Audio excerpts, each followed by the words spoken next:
I bought my sister an apartment as a wedding gift. I paid for the venue, the flowers, the dress, but the day before the wedding she said, "Oh, by the way, leave your wife and kids at T-Home. They don't fit the luxury theme." I smiled. And as she walked down the aisle the next day, a special delivery arrived that she would never forget. I never thought I'd be that guy, the one posting on Reddit at 2 a.m. venting about family drama. But here I am, sitting in my office, a glass of bourbon in my hand, staring at the remains of what was supposed to be my sister's perfect wedding. I paid for it all. The venue, the flowers, the catering, the fancy designer dress. And what do I get in return? A casual, "Oh, by the way, don't bring Emily or the kids. They don't fit the luxury theme." Yeah, that's what my sister Vanessa told me. I should have seen it coming. Heck, I did see it coming. But I guess there was still some part of me, some naive, hopeful part, that believed she had even an ounce of respect left for me. Turns out I was wrong the moment it broke me. It happened the night before the wedding. Vanessa had booked a table at one of those pretentious rooftop restaurants where a tiny plate of food cost more than my employees make in a day. I showed up thinking it was just a last-minute briefing about the ceremony. Instead, she dropped that bombshell between sips of overpriced wine. "Oh, by the way," she said, barely looking up from her phone, "I need you to come solo tomorrow. Emily and the kids, well, they don't really fit the aesthetic." I thought I misheard her. "What?" She sighed like I was in full. "James, come on. You know what I mean. It's going to be a luxury event. High-class guests, professional photographers, everything has to look perfect. And Emily, she's sweet. But, you know, she's a little rustic." Rustic? That's the word she used. Like my wife was some outdated piece of farm equipment, instead of the woman who stood by me when I was nothing. Like my own kids were some kind of embarrassment to her grand event. I felt my jaw clench, my fingers curling into fists under the table. But Vanessa? She just kept scrolling through Instagram completely unfazed. "Let me get this straight," I said, my voice steady. "You don't want my wife and children at your wedding because they're not fancy enough?" She smiled like I had finally caught up. "It's just for the optics, James. You understand." I leaned back in my chair, exhaling slowly. "And let me guess, I'm still paying for everything." Of course she laughed, like it was the most obvious thing in the world. "You're the big brother. That's what you do." I stared at her for a long moment, something inside me twisting and snapping at the same time. And then, I smiled. "You're right," I said, nodding. "That's exactly what I do." I picked up my drink, finished it in one gulp and stood up. "You'll get everything you deserve tomorrow, Vanessa." I walked out of that restaurant without another word. But the moment I got into my car, I pulled out my phone. "Hey," I said when the call connected. "Change of plans for the wedding.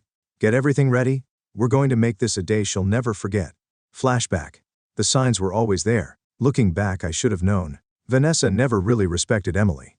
I remember the first time I brought Emily to a family dinner. We had just started dating, and I was excited, naive even, to introduce her to everyone. Emily, being Emily, wanted to make a good impression, so she brought a homemade apple pie. She spent hours perfecting it, making sure it was just right. We walked into my parents' house, the smell of roasted meat and expensive wine filling the air. My mom greeted us. My dad nodded from his usual spot at the bar. And then Vanessa waltzed in, wearing some overpriced designer dress, looking Emily up and down like she was a bug under a microscope. "Oh," she said, forcing a smile. "You actually baked something? That's cute." Emily just smiled, holding out the pie. "I thought it'd be nice to bring something homemade." Vanessa barely touched it. In fact, later that night, I found it untouched in the trash. That was just the beginning. She always forgot to invite Emily to family gatherings. She made backhanded comments about her simple style. She once introduced Emily to her friends as James's little country project. I let it slide for years. But this, telling me my wife and kids weren't good enough for her wedding, that was the final straw. Present day, the calm before the storm. I'm sitting here now, hours after the wedding, reading the messages flooding my phone. Vanessa is losing her mind. Guests are confused. The internet is having a field day because Vanessa wanted a perfect wedding, and I made sure she got exactly what she deserved. So, the wedding. I know you all have been waiting for this. Buckle up. After Vanessa told me my wife and kids weren't luxurious enough for her wedding, I decided to give her exactly what she wanted, a wedding she'd never forget.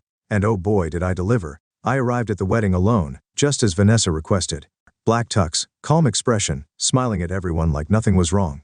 Because in just a few hours, Vanessa's dream wedding was about to turn into something else entirely. The venue? Breathtaking. Chandeliers, marble floors, a floral arch straight out of a magazine. I should know. I paid for it. The guests? High society types, dressed to impress, sipping champagne like they were at an exclusive gala. Every single one had been carefully selected by Vanessa. No ordinary people allowed. The bride, standing at the front, glowing in her designer dress, soaking up the admiration. She had no idea what was coming. The first surprise. Everything was going smoothly. Too smoothly. The guests were seated, the music started playing, and Vanessa began walking down the aisle. And that's when the first special delivery arrived.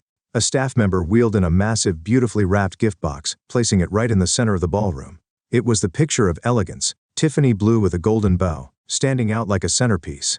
Vanessa paused mid-walk, beaming. She thought it was another grand gift from me. The priest hesitated. The guests whispered, "James." Vanessa called out sweetly, tilting her head. "What's this?" I stood up from my seat, adjusted my cufflinks and smiled. "Just a little something special for you, sis. Go ahead. Open it." She laughed softly, motioning for one of her bridesmaids to pull the ribbon. The box popped open. And then, chaos. Out burst 6 live chickens. Yes, chickens, real. Clucking, flapping, running. They shot out of the box like fireworks, wings flapping, sending feathers floating through the air. One landed on the wedding cake. Another jumped onto Vanessa's dress. A third took off straight toward the guests, knocking over a very expensive champagne tower. Screams. People scrambling from their chairs. Glass breaking. A guest tripped over a tablecloth, sending an entire tray of hors d'oeuvres crashing to the floor. And Vanessa? She went into a panic. "What is happening?" she shrieked, desperately trying to shake a chicken off her lace train. And me? I was just standing there, watching it all unfold. The second surprise, the big reveal. The chickens? They were just the warm-up act. Because while Vanessa was spinning in circles, panicking over her dress, the ballroom lights dimmed. The massive LED screen at the front of the room flickered on. And then, in perfect HD clarity, a video started playing. It was Vanessa. Every single awful thing she'd ever said about me, my wife, and my kids, all caught on audio. Clip 1. "Emily is sweet, but let's be honest, she's just a farm girl who got lucky. She wouldn't know real class if it stared her in the face." Clip 2. "James is so easy to manipulate. He just throws money at me because he feels guilty for being successful." Clip 3. "Honestly, I don't even like kids. I don't want my wedding to look like a daycare." Clip 4. "The final crushing blow. James is ridiculous. He'll pay for anything. Watch me take full advantage of it." Silence. Complete silence. The guests stared at the screen. Vanessa stood frozen, her face drained of all color. Her fiancé? He turned to look at her like she was a stranger. Her new in-laws? Murmuring to each other, exchanging looks of pure disbelief. And then came the final piece of the plan. The knockout punch, taking it all back. I picked up the mic, adjusting my suit like I was about to give a business presentation. My voice was smooth. Controlled. "Vanessa, I'm so sorry you had to hear that. I mean, really, who could have recorded those?" Terrible timing. She spun toward me, shaking with anger. You set me up," she shrieked. I shrugged. "Set you up? Vanessa, I just played back your own words. You did this to yourself." She lunged for the mic. I stepped back. "Oh, and one more thing," I said, my voice cool and even. "That luxury apartment I bought you as a wedding gift? Yeah, that's no longer yours." A legal representative stepped forward, handing her official documents. "I just transferred the deed to a non-profit that provides housing for struggling farm families. Seemed more fitting, don't you think?" Her mouth dropped open. Her fiancé's mother gasped. Her fiancé turned, took one last look at her, and walked out. Just like that. Wedding over, the aftermath, the final scene. Security escorted Vanessa out. The guests whispered. Some recorded the entire thing. And yes, it went viral. Vanessa? She tried calling me, texting me, begging. I didn't answer. Instead, I took my wife and kids out for dinner somewhere warm, somewhere we were actually welcome. As we laughed over burgers and milkshakes, Liam, my 8-year-old, looked up at me. "Daddy, will Aunt Vanessa still have a wedding?" I smirked, taking a sip of my coffee. She had one, but it just wasn't the one she expected. I thought I was done. I really did. But Vanessa? She just couldn't let it go. After the wedding disaster, I ignored every call and message. My wife and I took our kids on a weekend getaway to the countryside. Just fresh air, good food, and zero drama. But by the time we got back, my phone was filled with hundreds of missed calls, texts, and voicemails from Vanessa, my parents, and even some of her former in-laws. Apparently the whole thing had blown up online. And Vanessa?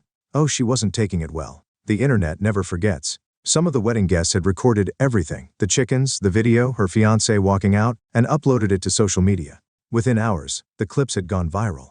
Headlines popped up everywhere. Luxury wedding turns into absolute chaos. Bride humiliated in front of hundreds. What happened? The wedding that will go down in history. Comments flooded in. She really thought she could insult her brother's family and get away with it? Karma hit fast. Not gonna lie. The chickens were a genius move. James is the MVP for donating the apartment to actual hardworking people. Imagine losing your husband and your house in the same night. Vanessa's perfect image? Destroyed. She had spent years curating this flawless high society persona, posting pictures of expensive brunches, designer clothes, exclusive parties. But now, people were dragging her through the mud. And worst of all, her ex-fiancé's family had completely cut her off. Vanessa's downfall. I finally gave in and answered one of her calls. The second I picked up, she was hysterical. "James, fix this," she wailed. "You have to tell people it was all a joke. Say it was fake. Do something." I sighed. "Vanessa, I didn't post the videos. Your guests did. Maybe you should have treated people better." "I did nothing wrong," she screamed. "You ruined my life." I rubbed my temples. "No, Vanessa. You did that yourself when you told me my wife and kids weren't good enough for you." She let out a frustrated sob. "You don't get it. My life is over. Jackson's family won't speak to me. My friends won't be seen with me. My job," she cut off. I raised an eyebrow. "Your job?" Silence. And then she muttered, "I got fired, James." I blinked. "Wait, what?" Turns out, her company didn't like the bad press. Some of her clients saw the videos and decided they didn't want to be associated with someone who openly insulted working-class families. So her boss, who had always been so proud of her classy demeanor, decided to let her go. She was completely on her own. No job, no fiancé, no apartment, no family willing to help. Vanessa Carter had officially hit rock bottom. The last straw. Mom and Dad get involved. Not even 20 minutes after hanging up with Vanessa, my parents called. I debated letting it go to voicemail, but I already knew what they wanted. I answered with a simple, "What?" "James," my mom sighed. "You've made your point. Don't you think it's time to let this go?" I actually laughed. "Let it go? You mean, like how Vanessa let my wife and kids get completely disrespected?" "She's your sister," Dad chimed in, using his classic fatherly authority tone. "You need to help her. She has nothing now." "That's not my problem," I said flatly. "James, she's family," Mom snapped. "And family forgives." Oh, now they cared about family? Now that Vanessa was suffering? I took a deep breath. "All right, fine. I'll help." Mom sounded relieved. "I knew you'd do the right thing, sweetheart. Thank you." "Yeah," I said, smirking.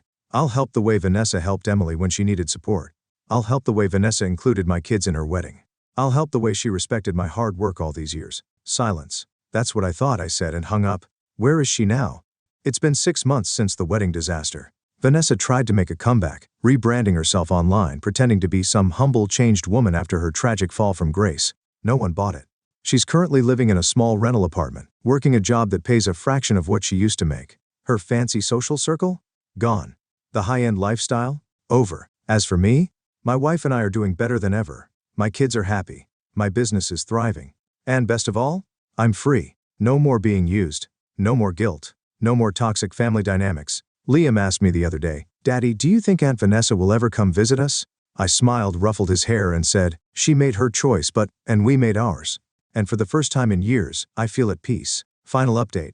It's been a year since Vanessa's wedding, the one that turned into a complete disaster. I thought that was the last I'd hear from her, but life has a funny way of bringing things full circle. Because last night she showed up at my restaurant, and she looked nothing like the Vanessa I used to know. A year of karma. A lot has changed since the wedding. My business exploded. After the wedding drama went viral, more people started coming to my restaurants. Turns out, people love supporting a guy who stands up for his family. We expanded to 5 new locations, including one in the heart of the city. It was my dream to open a flagship restaurant, and last night was our grand opening. My wife, thriving. She started a small organic food business working directly with local farmers, including her parents. My kids, happier than ever. No more being treated like less than by their own family. And Vanessa? Well, she didn't exactly land on her feet. She bounced between a few low-paying jobs, but every time a new employer found out about the wedding scandal, she got let go. No one wanted to be associated with her. Her old friends abandoned her. Her reputation? Gone. Her lifestyle? Over. And last night she walked into my restaurant looking like she had the weight of the world on her shoulders. Vanessa's desperate plea. I was standing at the front, greeting guests, when I saw her. She wasn't wearing designer anymore. No more diamonds. No perfect hair. Just plain jeans, a simple coat, and tired eyes. She hesitated at the entrance, then slowly walked up to me. "James." Her voice was softer than I'd ever heard it. I crossed my arms. "Vanessa." She looked around at the restaurant, at the packed tables, the elegant decor. The place was buzzing with energy. This was my success. Something I built. And for the first time in her life, I think she actually saw it. "Can we talk?" she asked. I studied her face. A year ago, I would have laughed in her face. But now, I just felt indifferent. "Fine," I said, leading her to a quieter corner. She took a deep breath. "James, I messed up. I know that now." I said nothing. Just waited. I lost everything. My job, my reputation, my friends. Jackson won't even speak to me. Mom and Dad, they can't help me. She swallowed hard. "I need a fresh start. And I was hoping." She hesitated. Then she said it. "I was hoping you could give me a job." I stared at her. Of all the things I expected her to say, that wasn't one of them. A job? I repeated.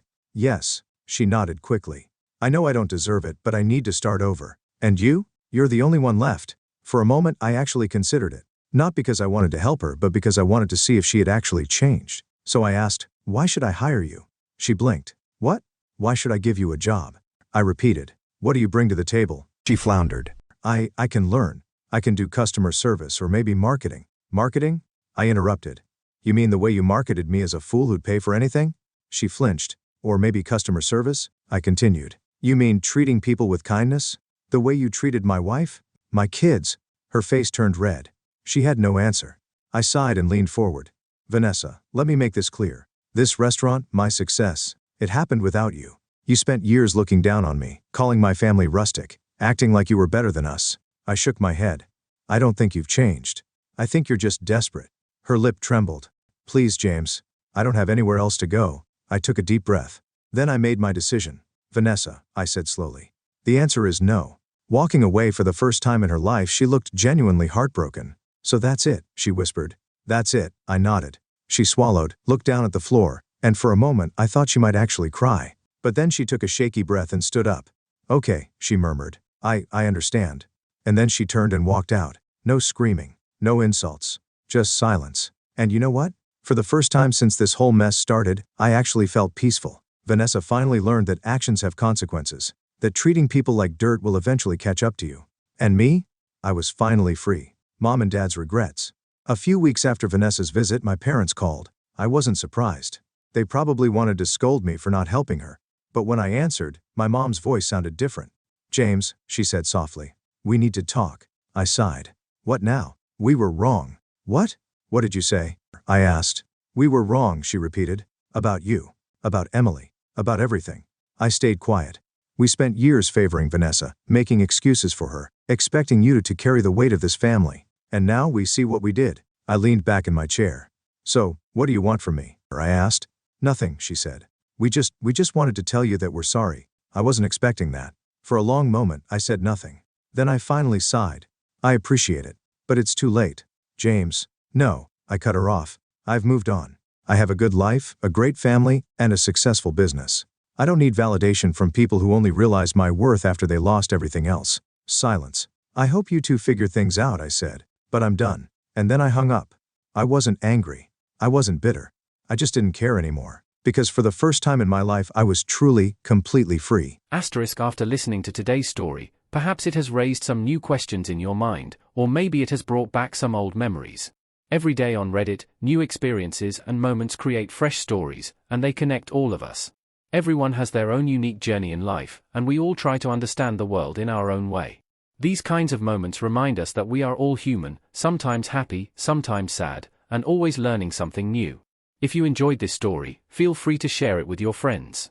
Your thoughts and feedback are always valuable to us, as they motivate us to create even better content. Every story has its own unique angle, and our goal is to understand everyone's perspective and make our content diverse and relatable. Stories like these help us realize that life's journey is different for everyone, and by hearing other stories, we learn something new. You can also share your own stories with us. Your experiences are valuable to us as well, and if you enjoyed this video, please leave your feedback. We aim to create content that brightens your mind and gives you new ideas every time. If you've already seen this video before, your feedback is still important. With every piece of feedback, we can improve our content and bring a new perspective to our viewers. Today, what we saw was just a small part of the many stories shared on Reddit and across the world. It's a reminder of how we all try to understand life by sharing our experiences with each other. This video was only an example of how we try to connect with others through storytelling, learning about different sides of life. We hope to continue sharing such stories that help us all learn and grow together. Thank you for your time, and don't forget to keep an eye out for more stories coming soon. If you haven't already, please like and follow for more amazing content. Your support keeps us going, and we will strive to bring you more thought-provoking and heartwarming stories. Until next time, take care and stay curious. Asterisk.